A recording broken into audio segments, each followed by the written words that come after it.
Welcome to Book World, The Great Escape. Sorry about that. That's what happens when you're on live TV. Let me put that on Do Not Disturb. Sorry about that, guys. Welcome to Book World, The Great Escape. I'm author CJ Peterson, and over here is author Michael Scott Clifton. I usually have that on Do Not Disturb. Sorry about that. And down below we have author Jacqueline Smith joining us today. She is a YA author. It stands for Young Adult. Welcome, Jackie. Thank you so much. I'm so happy to be here. Yes, Jackie and I have been friends for years. Mike asked, how did you meet Jackie? Oh my gosh. Jackie and I have been friends for, what, 10 years? At least, yeah. Like we're booth buddies. We were booth neighbors at a convention, I think in Arlington. No. We've done so many, it's hard to keep track. Like eons ago, like 10 years or so, like way back when. I think my first book award, like in 2016. So like way back when. So it's been a long time. I'm super excited to have you on. Jackie has actually outdone me in books. I went to go get Polar book covers off Amazon. I'm like, holy cow, Jackie. I'm super excited to have her on. She's got tons of books and she's got a wide variety of books. We're going to talk about her YA books first. So Jackie, our big question for today is, what makes your YA books different than other YA books? I think something that sort of sets me apart, and I don't know, I have a wide variety of interest. So I also write in a wide variety of genres. So my first YA book was it's called Boy Band, because I love boy bands. I started out as a One Direction fan, and as you can see now, my life is entirely, my heart entirely belongs to K-pop. But then I also really, really love spooky stories. So like I love ghost stories. I love anything about cryptids. I love haunted dolls. Three of my best friends and I just released a new collection called Dream Scares of completely spooky stories. So, you know, that whole thing about there are two wolves that live inside you, that's very true for me. One likes horror and one likes cute romance. Very cool. So you are like a multi-genre YA author, pretty much. Now you have more than just that, though. You are a phenomenal photographer. Oh, thank you. And so I know when you started doing it, and I'm just like, please, please, please do a book of photography. And you now have multiple photography books as well. I think I have 10, and I actually just started working on number 11 last night. Wow. Yeah. Someone at my last book event recognized me as the nature photography girl. And honestly, that's actually my lifelong dream. My first love is wildlife and photography and conservation. And I've been wanting to make a wildlife book for a while, so I'm finally diving into it. Very cool. Yeah, do you still volunteer at the zoo? Mm-hmm. Yep, I'm going tomorrow. Very cool. Wow. And I love seeing the pictures when you do go to the zoo. It's so cool. And one thing I was able to pick up last time I saw you at, was it Fan Expo Dallas? Is that where I saw you? I think so, yeah. Yeah, I was super excited to find it. You hadn't had the winter one out yet, so I was super excited when you got it. Yes! But the Solstice series books, can you explain to them what the Solstice series is? I was super excited when winter finally came out. I was able to get me too. have all of them. So I'm super excited. I have all Thank four. you. I so appreciate you. Combined version, don't you? This is, sorry, what? You have the combined version? Yes, this is the big version of all four. And that's actually my sister on the cover. Oh, yeah. I have all four individual. Mm-hmm. Thank you. You have the combined version. Yes. So this is a project I actually worked on for 14 years. I came up with the idea when I was in grad school taking a children's lit class, and we were studying fairy tales. And I thought, well, okay, it actually began with a snowflake necklace because I was born in the middle of a Texas snowstorm, but I've always preferred the summertime. And I was just kind of thinking about how the seasons do kind of shape our lives. Mm-hmm. And I thought, oh, it would be neat to write 4 stories, kind of fantasy inspired by the seasons. And over the years, they evolved into fairy tale retellings. Oh, and that was my computer now. It just made a little ding noise. I'm sorry. And I don't know how to turn it off. I have a Do Not Disturb on mine. Yeah, this is actually still a relatively new computer, so I don't know how to make it not ding. But yeah, so these are 4 fairy tale retellings inspired by the seasons. Spring is Beauty and the Beast. Summer is The Little Mermaid. Autumn is Red Riding Hood. And winter is Sleeping Beauty. So this is spring's cover individually. So this is spring, summers, Yep. fall, and then winters just came out. It's interesting. And then she has them also combined into one. So it's kind of cool. But I was waiting for all of them individually. I like the individual ones. Thank you. So how did you why Jackie, why right in that particular age group? I think because reading was such a huge part of my life growing up, and it actually provided an escape for me when things got really hard, that I really wanted readers of all ages to be able to read my work and enjoy it. And maybe it would help someone through a rough period of time in their life, just like reading helped me through a rough period of my life when I was a kid. Wow. You have another book that I actually did read, and I really like the story. I have it on my Kindle. It's Shipwreck Girl. Oh, thank you. I love Shipwreck Girl. It's one of my favorites. Can you tell people about that one? So it's about a ballerina. She sustains what she believes to be a career-ending knee injury. But she somehow ends up auditioning for a pop punk music video. And keep in mind that I was a big fan of like music in the early 2000s/2012. Before I got into K-pop, I was a punk alternative girly, believe it or not. Um, that's something though that she would never do. But she ends up getting the part. And, she becomes friends with the band. It's kind of a found family story. And what really inspired it is, I'm not doing what I thought I was going to be doing growing up. I thought I was going to be working with animals exclusively. I thought I was going to be like a killer whale trainer. And, a part of me still mourns that I'm not working with animals in a more one-on-one environment. But at the same time, I do believe that I'm supposed to be that I'm doing what I'm supposed to be doing, and I still do get to work in education and conservation, and do photography, which I absolutely love. So it's kind of about dreams coming true, but not in the way that you would expect them to. Wow. And I love the premise behind that, and that's why I really liked that one. But Thank you. Boy Band is actually a series. There's more than just Boy Band, isn't there? There's like 3 or 4 of those. There are 4 books in the Boy Band series, and actually I put them all together and also in one big collection. It's very pretty. And Shipwreck Girl is a spin-off of that, but you don't have to read Boy Band to enjoy Shipwreck Girl. I read just Shipwreck Girl, and I loved it. Just Oh, thank you. And actually, I do have a sequel in mind. It hasn't materialized just yet because I threw everything I had into the fairy tale retellings, and I'm finishing up the Cemetery Tours series, and I have way too many ideas. Wow. Speaking of the Cemetery Tours series, that kind of teeters toward the horror end of your multi-genre genres. Can you explain? A little bit. So it was actually my first book. It's about a young man. He can see and talk to the dead. He's tried his whole life to keep it a secret. I wrote it actually to make myself feel better after a personal loss. I needed reassurance that my loved one was still with me. And so I created a character that can actually talk to the dead. And, I wrote it to comfort me. And I've been told that it's comforted others too. So that's all I could ask for. But it's actually a series. It's more than just one. There's multiple. Yes, like I said, we're pulling all of those covers down. I'm like, oh, she's actually more of these. So what if, for example, myself, I didn't know that you and CJ were such great friends, but obviously y'all go way back. So if someone is wanting to read your books, which one would you suggest they start with to sort of get the best flavor and how you write? Which one would you want them to start with first? I mean, I think it wholly depends on what you like. If you like fluffy young adult romance, if you like boy bands, definitely boy band.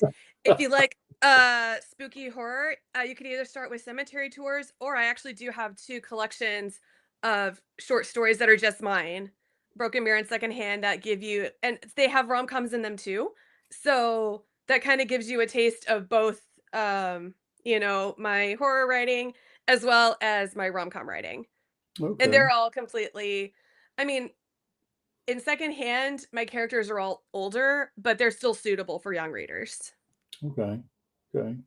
So it really depends on what genre you like. I mean, we know YA, but YA has genres, horror, Yeah. romance, etc. So it really just Yeah. depends on what you're interested in. Okay. Or if you're a Disney kid like me and you just love fairy tale retellings, grab Solstice stories. Okay. So Wow. when somebody comes to your table, you kind of got to get a feel for them before you figure out what book they actually would more enjoy. Yep. And I usually, when someone comes to my table, I'll give them the one word pitches, which is fairy tale retellings, boy band, ghost stories, creepy Yeah. short stories, and let them decide. I can see how you and CJ hit it right off. Y'all are could have been sisters in another life. Yeah. Yeah. Yeah, So we're I'm both I'm getting tired just listening. I mean, but yeah, y'all are really getting that. I can see how y'all really would have hit it off. So, Oh, yeah. And she's just super sweet. And so is her sister. Yeah. Well, and so I like sweet people. Yeah, it's fun. Yeah. No, we have a blast. Yeah. That's so cute. Oh yeah. We have lots of fun.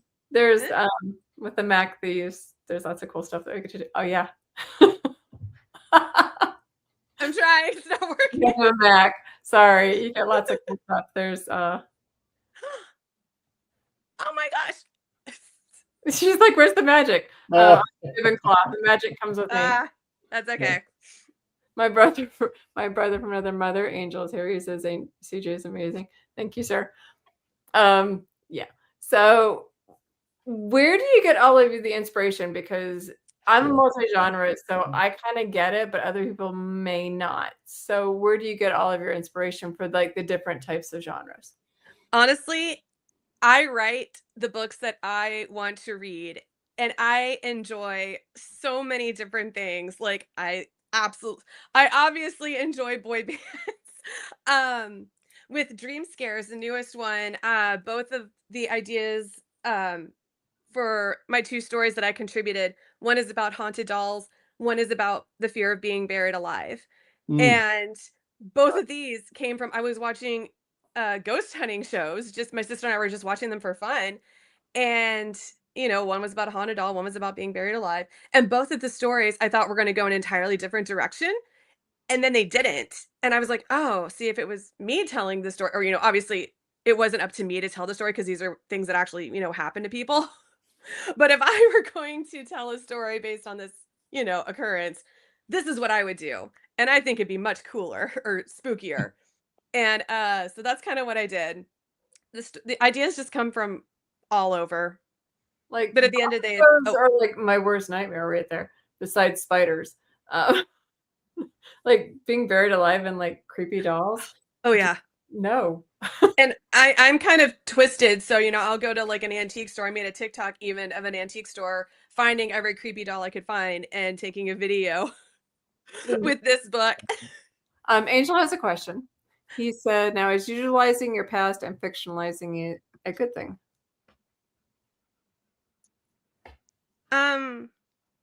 I mean, I think we draw from our interests, we draw from life experiences. I'm working on a book right now and it's kind of I'll say it's kind of a thriller. And it's definitely inspired by a couple people that I have known in real life and how like kind of flat out terrified they made me. So I think it's good to draw on things that you've actually experienced for sure. It helps make your writing even more, I guess, believable. Real, Yeah, it makes it gives it that touch of genuine fear. I know elements of my past are in different parts of my stories. I'm never going to tell you which parts are real and which parts are fiction. Those who know me, if you know which ones they are. But, it adds the elements of realism and parts that I don't know. I've interviewed other people to pull it from. Like, I'll admit to my family who I'm like the inspirations for this character. I'll admit to them who they are because they know. One of them is no longer in my life, but one of them kind of still is. So I'm definitely not saying more than that. Not directly in my life, but I still have the connection. Mhm. So yeah. I think that's just natural, though. Especially if you write fiction, you're going to be pulling from things that you've seen or experienced in your life. Mhm. That's, I mean, it's where you get your ideas a lot, if not Well, all of them, you know. the So saying is, truth natural. is stranger than fiction for a reason. Oh, and it's so true. Like, okay, so one in boy band, she's going through kind of like an ethical dilemma in the second book. And at one point I was actually going through a similar ethical dilemma, and I threw in a dream that I had uh into that book. So I mean, that was absolutely art imitating real life. Wow. Yeah, there was in one of mine, I actually used a real life story of a certain person, I'm not gonna say who it is, in a couple of the different stories. And I asked them to use the story and they said, sure. And someone's like, that isn't real, is it? And I said, no, actually, that one is real. And I could tell you who it was. And like, yeah, you're kidding. And I'm like, no, actually, that one is real. Um, Mm. and they're like, are you serious right now? And I said, yeah, no, it was the person right here. And I can tell you exactly who it is. And they're just like, are you kidding right now? I said, no. And I said, and I've told other stories about certain things that have happened. Like, I need to put that in the book. I said, I can't because it is that outlandish and people would recognize themselves and I could get sued. So there are certain stories that you can't put into books and Mm. that you really want to. And then Oh, there are yeah. certain stories that you can't.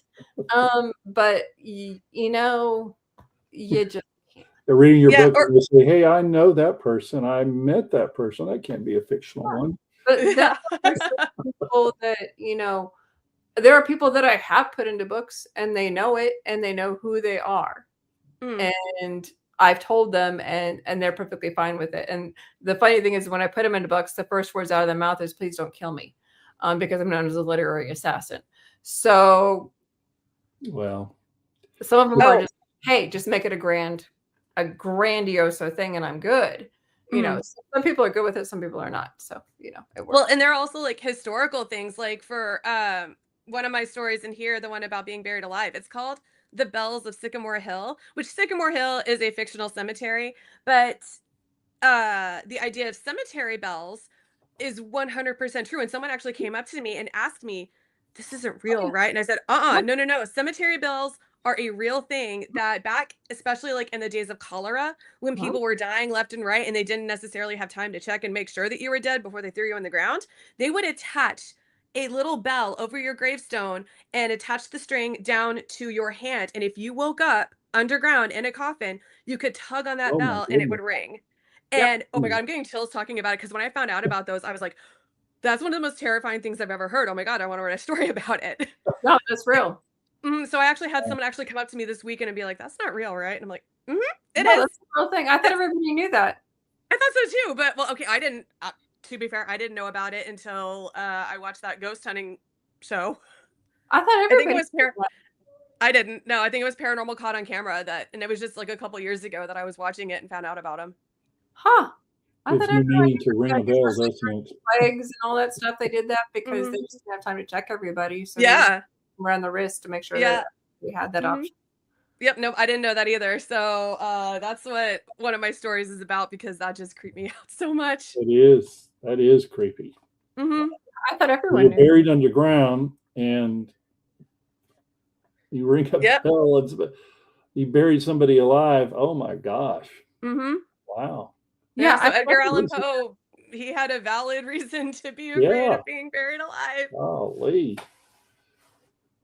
So, I'm Wow. sorry we just buried you accidentally. Good thing we attached a bell to your hand. Yeah. Yeah. Yeah. So and I then they mean, would have someone waiting, like an overnight Yeah. watchman listening, and if they hear that bell, they go, "Oh man, we got to dig this person up. Come on." Oh wow. well, and now they do autopsies now before they put them in the ground. So Yeah. You live and learn.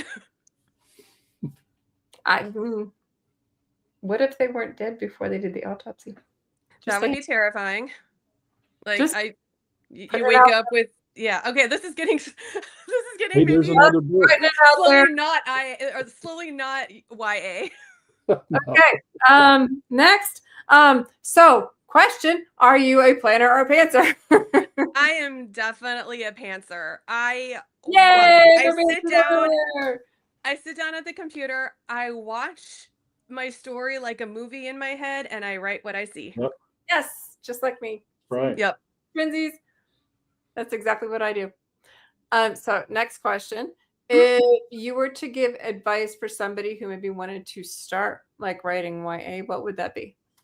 My advice to you would be just do it.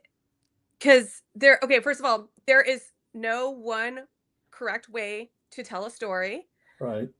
Only you can tell the story that has I don't know, I kind of view stories as like external entities, and they kind of pick you and they choose you to tell them.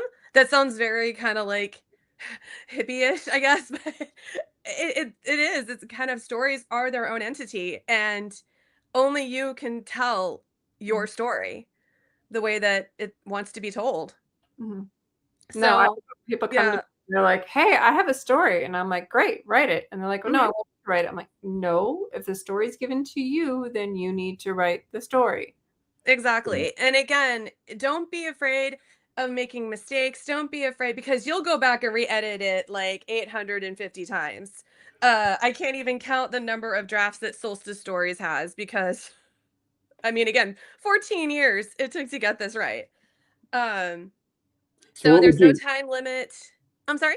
What would you say though, because this is a big issue, we've talked about it before on Book World, we'll probably come back to it, circle back to it at some point, but the use of AI in writing. I almost flicked off the TV, so that's how I feel. I just remembered it's a YA talk show. Oh, I will not touch AI. I will not touch a book that was written by AI. As an environmentalist, I really don't like the impact that it's having on our world. I'm actually a part of the Anthropic lawsuit that, because they pirated my books. I don't know why they pirated Boy Band, but they decided to. So yeah, no, I am very anti-AI all the way. So let me ask you this, playing the devil's advocate, because I'm totally opposed to it as well. So up until the last year or two, okay, you had writing programs like Chat GPT, Grammarly, Scrivener, which were really could be construed as AI light. So is it appropriate, do you think, in writing, that the using writing aids such as those is appropriate, or is that still too much over the AI line today as they're formatted? My theory, or my personal feelings are, well, ChatGPT, first of all, like all those AI, they've been trained on the stolen work of others. Right. So I don't think, giving them more of your like ideas and stuff is great, because they're just going to steal it and spit it back out. But, humans have created art for thousands and thousands of years all by themselves. Why suddenly do you need to talk to a fake computer and say, "Hey, help me with this dialogue," or "Hey, well, get a friend to do that. I have my sister. Ask your sister. Ask a chat group online of actual humans, not a I don't know. I have very, very strong feelings, and they don't include a whole lot of nice language about artificial intelligence. Uh, so I I'm look I look at it like, because I was a public educator for 38 years. It's like, okay, let me see your test so I can copy your answers down. exactly. It's Yeah. not your work. Yeah. And but I will say, and CJ and I, we've had this conversation on, like I said, on previous podcasts. I do think there is a place for grammar, for people, like, hey, you misspelled this word, or hey, this is where the comma goes. Use the past tense instead of present. Because those were in play long before. Oh yeah. Like on Microsoft, we've had the spell checker and the grammar checker there since I was in elementary school. So I don't like, if you're going to run it through and say, hey, check for commas, check for spelling errors, that's fine. It's the generative AI that Yes. really Not is. not the assist of yeah. Yeah, It's, again, we've had those spell checkers and grammar checkers for forever.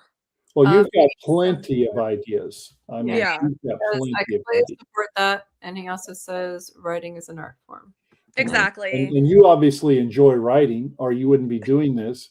And so, that just it circles back to why are you, if you can't do your own work, why are you doing it? Because if you're not getting Exactly. fulfillment.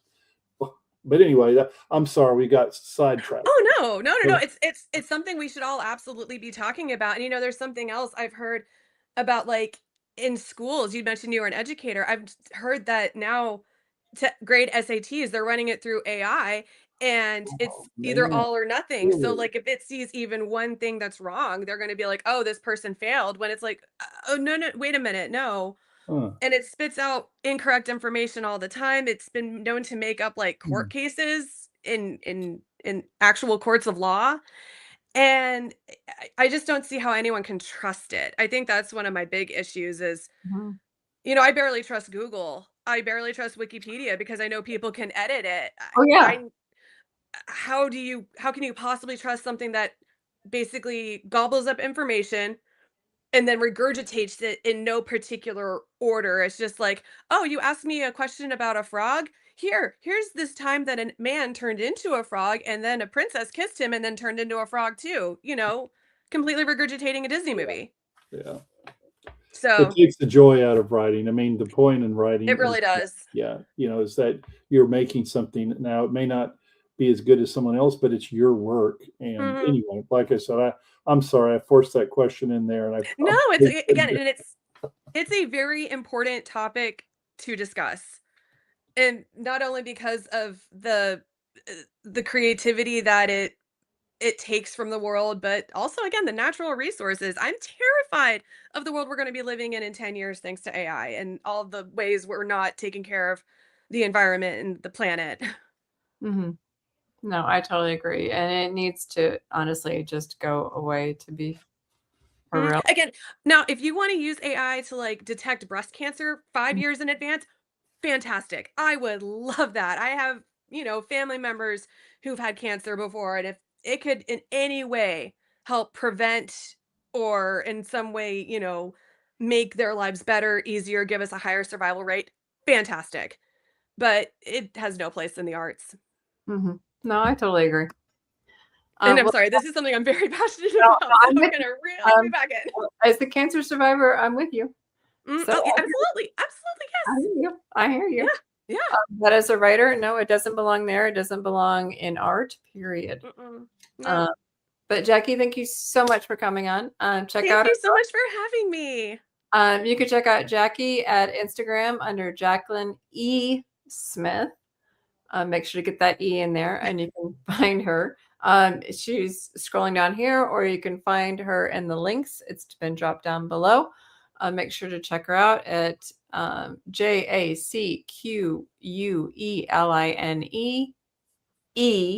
JACQUEESMITH on Instagram. Make sure to check us out. You can check us out next week. We're going to have Kay Latham from East Texas Writers Association. She is our president. We're going to talk about the East Texas Writers Association next Wednesday at 4:00. Jackie, thanks for joining us. You're always a treat to have on. Make sure to check her out. What is your next Comic-Con? So my next Comic-Con is going to be Anime Dallas, the weekend of April 17th to 19th. Okay. Any other future Comic-Cons, you can check her out. I'm sure she'll post them on her Instagram. I will But for sure. make sure to get her books. You can check them out on her Amazon author page.